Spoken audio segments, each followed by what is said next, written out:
قال النبي صلى الله عليه وسلم من لزم الاستغفار جعل الله من كل ضيق مخرجا ومن كل هم فرجا ورزقه من حيث لا يحتسب আল্লাহ পাক রব্বুল আলামিন তার হাবিব সাল্লাল্লাহু আলাইহি ওয়াসাল্লামের মাধ্যমে জানায়া দেয়, আমার নবী আপনার উম্মতদেরকে আপনি জানায়া দেন আপনার উম্মত যেন ইস্তেগফারের আমল করে।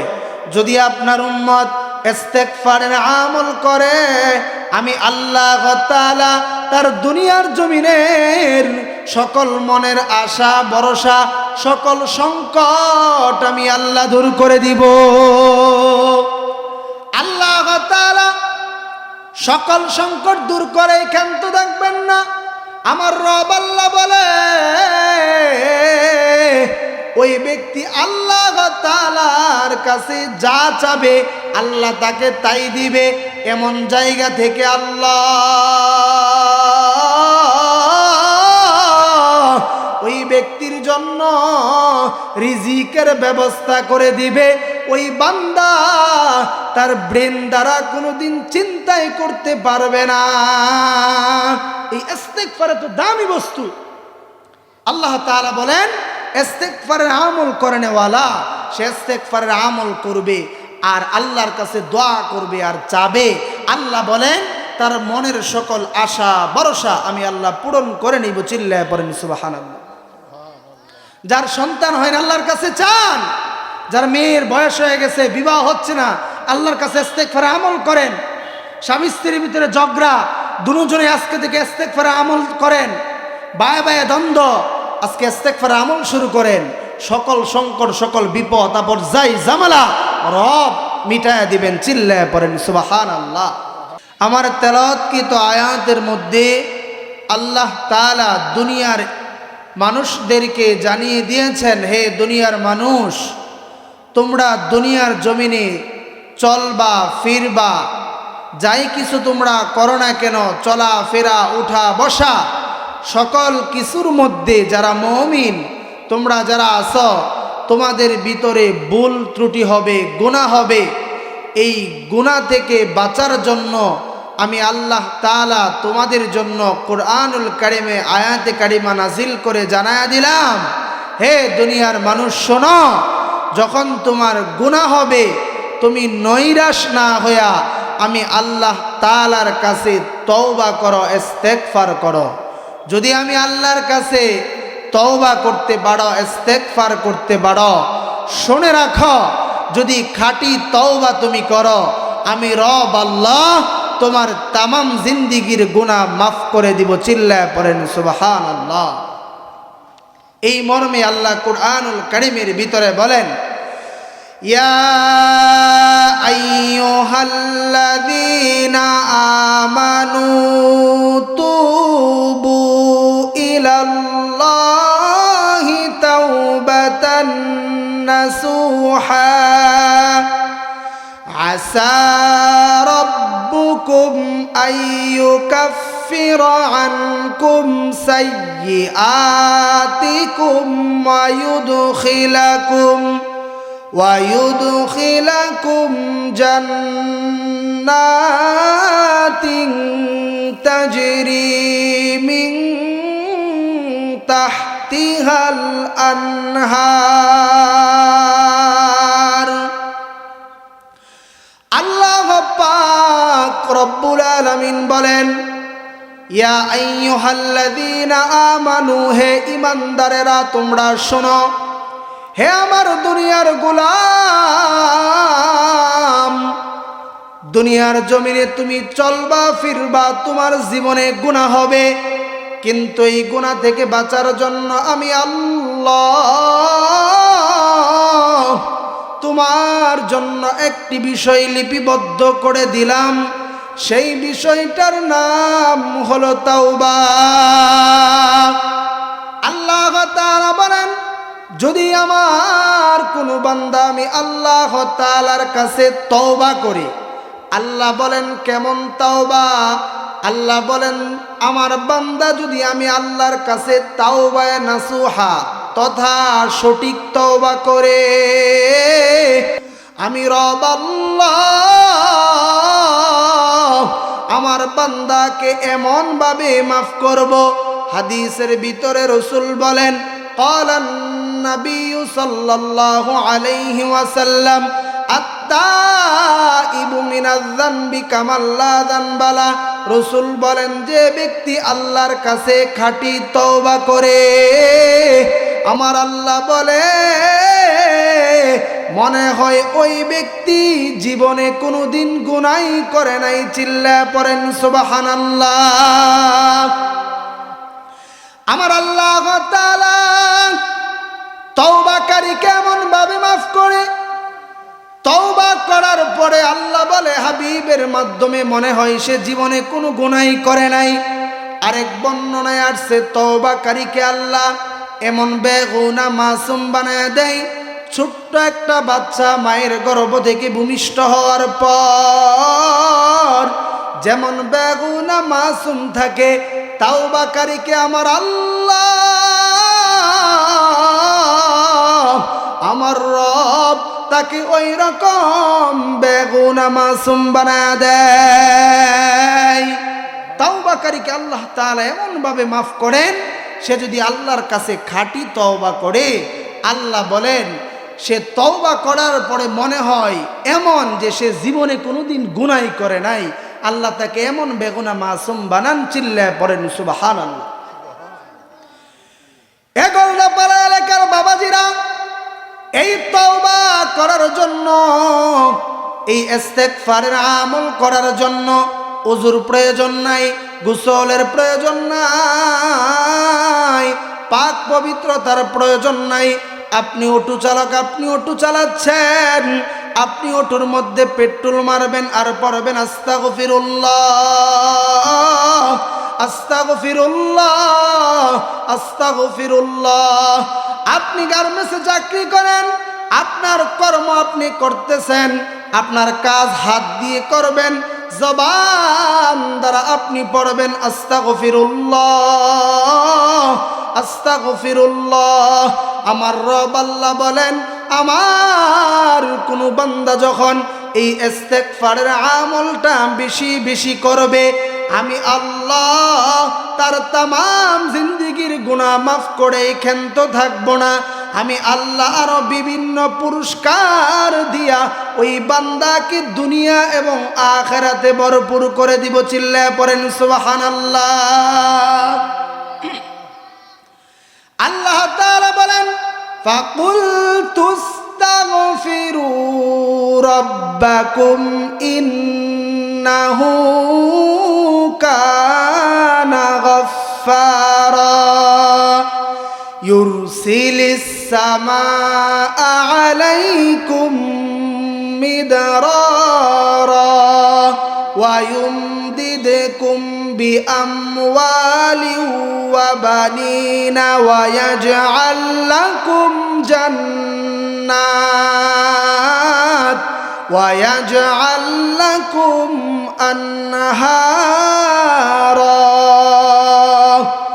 الله পাক রব্বুল আলামিন বলেন ফাকুলতু আস্তাগফিরু রাব্বাকুম, আমি আল্লাহ তাআলার কাছে তওবা করো, আমি রব আল্লাহ তোমার তামাম জীবনের গুনাহ মাফ করে দিব।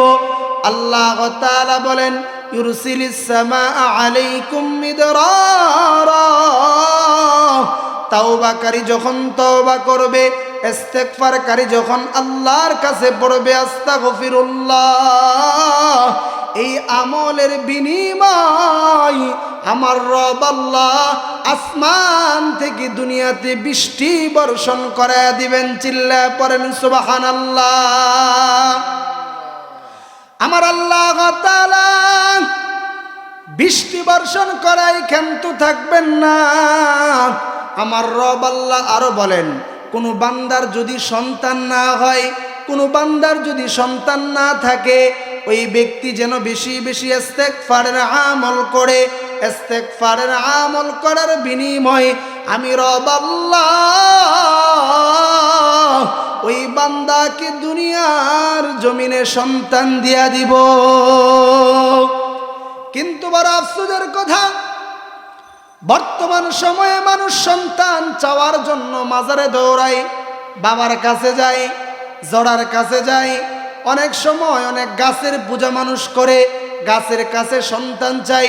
রব্বে কাবার কসম করে বলি একবার, রব্বে কাবার কসম করে বলি দুইবার, আমার রব আল্লাহ বলেন দুনিয়ার কারো ক্ষমতা নাই সন্তান দেওয়ার।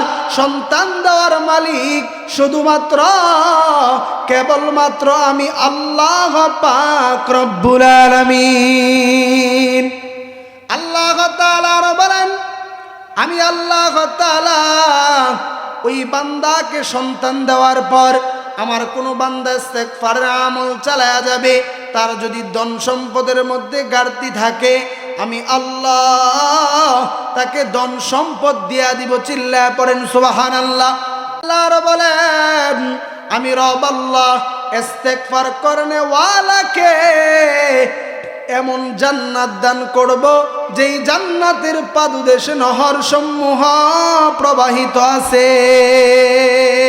এই ইস্তেগফারের আমল করলে আল্লাহ তাআলা বলেন আমি আল্লাহ বান্দাকে দুনিয়ার জমিনের সকল সংকট থেকে আমি আল্লাহ তাকে বের করে দিব। তার মনের যা ইচ্ছা আছে, যা কিছু আছে, মুস্তাজাবুদ দাওয়া, যে ইস্তেগফারের আমল করবে আল্লাহ তাকে ওই মুস্তাজাবুদ দাওয়া বানায় দিবে। মুস্তাজাবুদ দাওয়া কাকে বলা হয়? যে ব্যক্তি আল্লাহর কাছে যা চাই আল্লাহ তাআলা তাকে তাই দিয়া দেয়, অর্থাৎ দোয়া করে আর আল্লাহ দোয়া কবুল করে নেই, তাকে বলেন মুস্তাজাবুদ দাওয়া। হাদিসে আসছে কোনো ব্যক্তি যদি বেশি বেশি ইস্তেগফারের আমল করে আল্লাহ তাকে মুস্তাজাবুদ দাওয়া বানায় দেয়। পড়েন সুবহানাল্লাহ। কিন্তু বড় আফসোসের কথা ভাই, আজকে ইস্তেগফারের আমল করার সময় আমাদের নাই।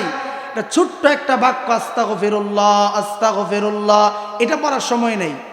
দোকানে বৈশা দুনিয়ার যত গল্প গুজব আড্ডা, দুনিয়ার যত নেফাকি আছে সকল কিছু আমরা দোকানে বৈশা বাজার ঘাটে বৈশা আমরা গল্প গুজব করে সময়কে নষ্ট করি, কিন্তু একবার আস্তাগফিরুল্লাহ এটা বলার সময় আমাদের হয় না। আমরা এমন কপাল পোড়া মুসলমান হয়ে গেছি, অথচ এই ইস্তেগফারের ভিতরে সকল সংকট থেকে বের হওয়ার রাস্তা একজন রেখে দিয়েছেন, তিনি হলো আমার রব আল্লাহ। হাদিসে আসছে, রাসূল বলেন, তিরমিজির বর্ণনা, রাসূল বলেন قال النبي صلى الله عليه وسلم من لزم الاستغفار جعل الله من كل ضيق مخرجا ومن كل هم فرجا ورزقه من حيث لا يحتسب। আল্লাহ পাক রব্বুল আলামিন তার হাবিব সাল্লাল্লাহু আলাইহি ওয়াসাল্লামের মাধ্যমে জানায়া দেয়, আমার নবী আপনার উম্মতদেরকে আপনি জানায়া দেন আপনার উম্মত যেন ইস্তেগফারের আমল করে। যদি আপনার উম্মত ইস্তেগফারের আমল করে আমি আল্লাহ তাআলা তার দুনিয়ার জমিনের সকল মনের আশা ভরসা সকল সংকট আমি আল্লাহ দূর করে দিব। আল্লাহ তাআলা সকল সংকট দূর করে ক্ষান্ত থাকবেন না। আমার রব আল্লাহ বলে ওই ব্যক্তি আল্লাহ তাআলার কাছে যা চাবে আল্লাহ তাকে তাই দিবে। এমন জায়গা থেকে আল্লাহ ওই ব্যক্তির জন্য রিজিকের ব্যবস্থা করে দিবে। ওই বান্দা তার ব্রেন দ্বারা কোনোদিন চিন্তাই করতে পারবে না। এই ইস্তেগফার তো দামি বস্তু। আল্লাহ তাআলা বলেন ইস্তেগফারের আমল করেনেওয়ালা সে ইস্তেগফারের আমল করবে আর আল্লাহর কাছে দোয়া করবে আর চাবে। আল্লাহ বলেন তার মনের সকল আশা ভরসা আমি আল্লাহ পূরণ করে নিব। চিল্লায় পড়েন সুবহানাল্লাহ।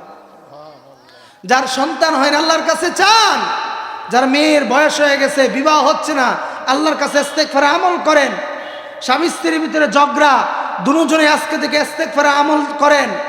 বায়ে বায়ে দ্বন্দ্ব, আজকে ইস্তেগফার আমল শুরু করেন, সকল সংকট, সকল বিপদ, আপদ, যাই জামালা রব মিটায়া দিবেন। চিল্লায় পড়েন সুবহানাল্লাহ। এটার একটা প্রমাণ, ইস্তেগফার কত পাওয়ার জিনিস, এটার একটা প্রমাণ বলার জন্য আমি প্রমাণের জন্য আপনাদেরকে ছোট্ট একটা ঘটনা বলেই আমি আমার কথা শেষ করে দিব। আপনারা ইমাম আহমদ ইবনে হাম্বলের নাম শুনছেন না সবাই? ইমাম আহমদ ইবনে হাম্বল তিনি একজন ইমাম ছিলেন। এই ইমাম আহমদ ইবনে হাম্বল একদিন রাতের বেলা কোথাও সফরের জন্য বের হয়েছেন। সে যখন সফরের উদ্দেশ্যে বের হয়েছেন, বের হওয়ার পরে রাতের বেলা বের হয়েছেন, হাঁটতে হাঁটতে হাঁটতে হাঁটতে যখন যাচ্ছে, এমন সময় এশারের নামাজের ওয়াক্ত হয়ে গেছে। সে একটা মসজিদে যায় এশারের নামাজ আদায় করছে। আদায় করার পর মসজিদ কর্তৃপক্ষকে বলতেছে, আমি তো অনেক দূরে সফরে যাব, আজকে রাতটা এখানে আমাকে রাত্রি যাপনের সুযোগ করে দেন। এই কথা বলার পরে ওই মসজিদের লোকেরা বলতেছে, সাহেব আপনাকে তো আমরা চিনি না, আপনাকে এখানে সময় দেওয়ার মতো, রাত্রি যাপন করার সময় দেওয়ার মতো সুযোগ আমাদের হবে না, আপনি আপনার ব্যবস্থা করেন, আপনি আপনার রাস্তা মাপেন।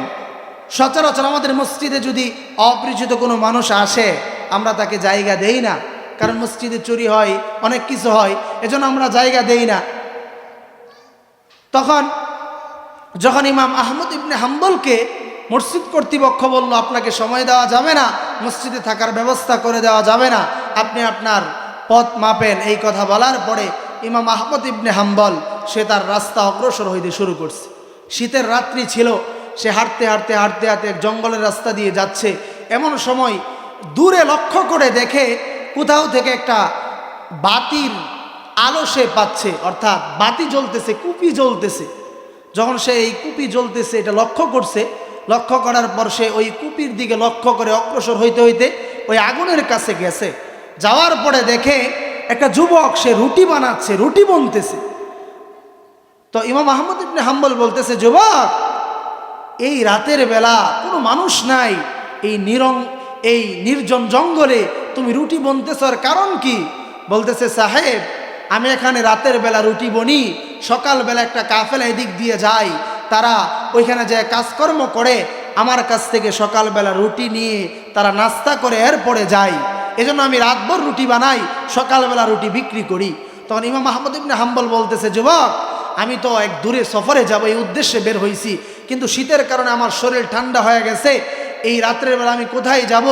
আমি তোমার আগুনের পাশে বসে আমার শরীরটা একটু গরম করার জন্য চাচ্ছি, তুমি যদি অনুমতি দাও তাহলে তোমার এই আগুনের পাশে বসে, তোমার চুলার পাশে বসে আমার শরীরটাকে আমি গরম করব। এই কথা বলার পর বলতেছে, ঠিক আছে সাহেব, আপনি আপনার শরীর এখানে বসে গরম করেন, আপনি আগুনের মধ্যে আপনার শরীরকে তাপ দেন, কোনো সমস্যা নাই। তখন ইমাম আহমদ ইবনে হাম্বল সে বসে তার শরীরকে গরম করতেছে। এমন সময় লক্ষ্য করে যুবক রুটি বনতেছে আর পড়তেছে, আস্তাগফিরুল্লাহ আস্তাগফিরুল্লাহ।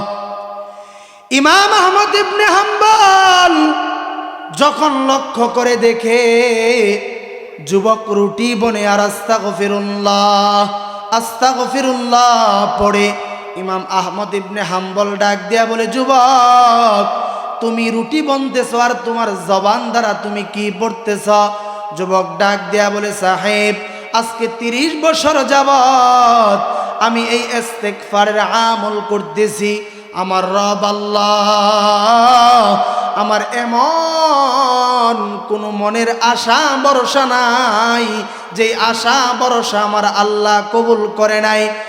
অলরেডি আমার জীবনের সকল দোয়া সকল আশা পূরণ হয়ে গেছে, কিন্তু আমার মনের একটা আশা একটা ভরসা, আমি বড় বড় আলেমের জবান থেকে শুনেছি এই যুগে একজন ইমাম আছে, তার নাম হলো ইমাম আহমদ ইবনে হাম্বল।